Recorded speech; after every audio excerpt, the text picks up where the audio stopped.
माँ दुर्गा का चौथा स्वरूप माँ कुष्मांडा का। महिषामेघ ने कहा, चंड और मुंड नामक असुर के मारे जाने से और उनकी बहुत सी सेना को नष्ट हो जाने से असुरों के राजा प्रतापी शुंभ और क्रोध में युक्त होकर अपने संपूर्ण सेना को युद्ध के लिए तैयार होने पर आज्ञा दी। उसने कहा कि अब उदयुद्ध नामक 86 असुर सेनापति अपनी सेनाओं के साथ युद्ध के लिए जाएं और कंबू नामक 84 सेनापति भी युद्ध के लिए जाएं तथा कोटि बियर नामक 50 सेनापति और ध्रोम नामक के 100 सेनापति प्रस्थान करें। कालर दौर्भाग्य मौर्य और काल के यह दैत्य भी मेरी आज्ञा से सज कर युद्ध के लिए कुछ करें। भयानक साहस करने वाले असुर का स्वामी शुभ इस प्रकार आज्ञा देकर बहुत ही बड़ी सेना के साथ युद्ध के लिए चल दिए। उनकी सेना को अपनी ओर आता देख चंडिका ने अपने धनुष को टकार से पृथ्वी और आकाश के बीच भाग बुझा दिया है।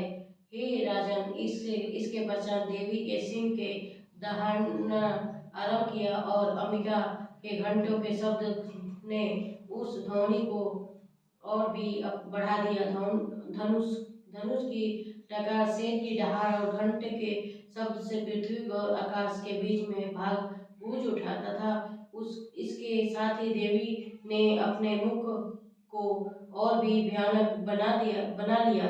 ऐसा भयानक शब्द सुन के राक्षस सेना ने देवी तथा को चारों ओर से घेर लिया। राजन, उस समय के दैत्यों के नाश के लिए और देवताओं के हित के लिए ब्रह्मा, शिव, कार्तिकेय, विष्णु और इंद्र आदि देवी की शक्तियों को अत्यंत पराक्रम और बल के समान थी।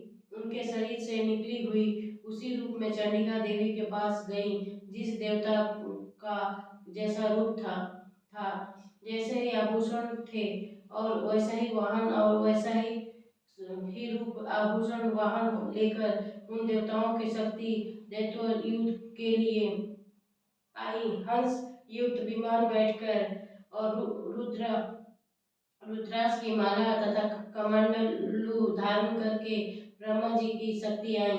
विष्णु विश्व पर सवार होकर हाथ में त्रिशूल लेकर महानाग नाग का कंकड़ पहनकर और चंद्र रेखा की विभूति विभूषित होकर भगवान शंकर की शक्ति माहेश्वरी आई और मोर पर आरूढ़ होकर हाथ में शक्ति लिए दैत्यों के युद्ध करने के लिए कार्तिकेय जी की शक्ति उनकी रूप धारण करके आई और भगवान विष्णु की शक्ति गरुड़ पर सवार होकर शंख चक्र शंख गदा धनुष तथा खंड हाथ में लिए हुए आई। श्री हरि की शक्ति बारहवीं बार का शरीर धारण करके आई और नृसिंह के समान शरीर धारण करके उनकी शक्ति नरसिंह भी आई। उनकी गर्दन के झटकों के कारण आकाश में तारे टूट पड़ते थे और उसी प्रकार देवराज इंद्र की शक्ति इंद्री भी ऐरावत के ऊपर सवार होकर पश्चात उन देव शक्तियों के से घिर हुए भगवान शंकर की चंडिका से कहा, मेरी प्रसन्नता के लिए तुम शीघ्र ही इन असुरों को मारो। इसके पश्चात देवी के शरीर में से अत्यंत उग्र रूप वाली और सैकड़ों गिद्ध दियो के समान आवाज करने वाली चंडिका शक्ति प्रकट हुई।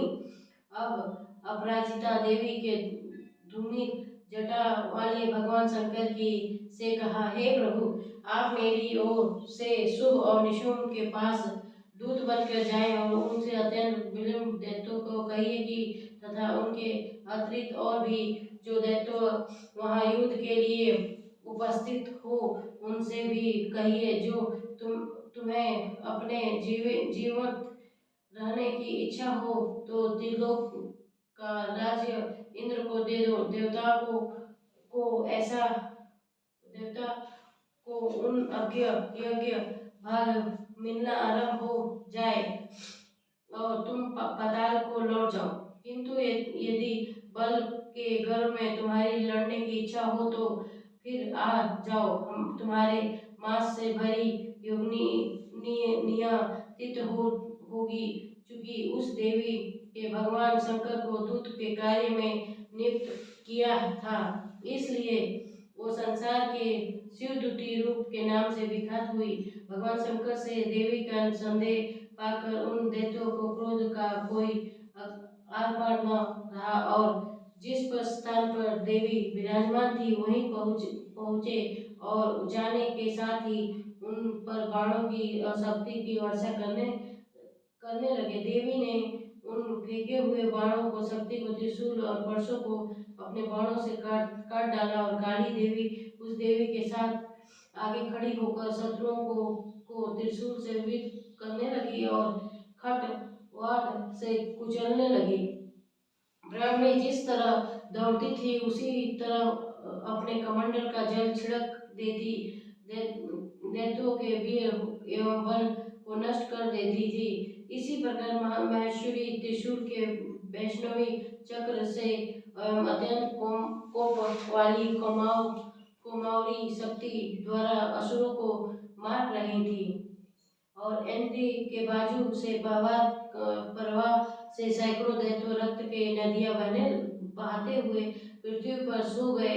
भरमी ने कितनी ही राक्षसों को अपनी थूथन और मृतक के घाट उतार दिया। दाढ़ों के अग्रभाग से निकली हुई राक्षसों की छाती को चीर डाला और चक्र की चोट से कितनों को विधान करके धरती पर पलट दिया। बड़े बड़े राक्षसों को नारसिंह ने अपने नखों से विदीर्ण करके भक्षण कर रही थी और सिंहनाद के चारों दिशाओं में जाती हुई रणभूमि में विचर रही थी।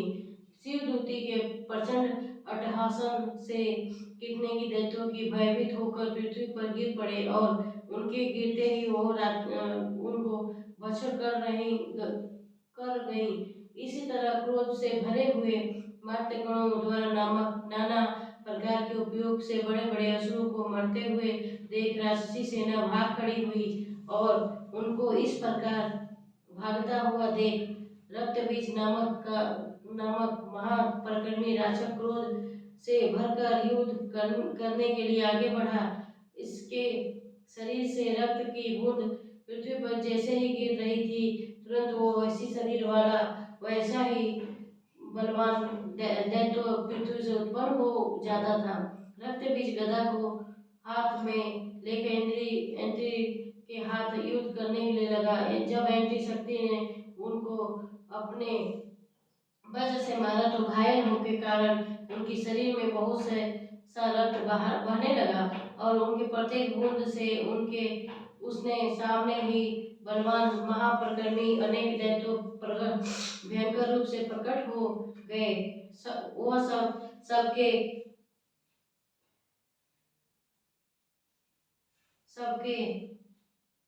रक्त बीज के समान बलवान तेज और थे। वही भयंकर अस्त्र और शस्त्र को लेकर देवी के साथ लड़ने लगे।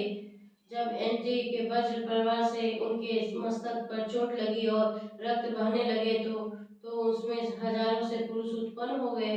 वैष्णवी के चक्र से और एंटी के गदा से रक्त बीज चोट पहुंची और वैष्णवी के चक्र से घायल होने पर शरीर से जो रक्त बाहर बाहर उससे हजारों महाअसुर उत्पन्न हुए, जिससे जिनके द्वारा यह संपूर्ण जगत व्याप्त हो गया।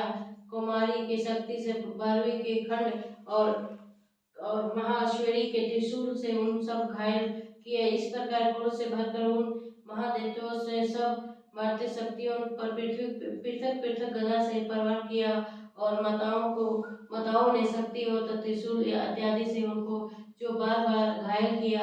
इससे सैकड़ों महादैत्यों उत्पन्न हुई और इस प्रकार उस रक्त बीज के रुधिर से उत्पन्न हुई असुर संपूर्ण जगत व्यापार हो गया, जिससे देवताओं को भयंकर रूप भय हुआ।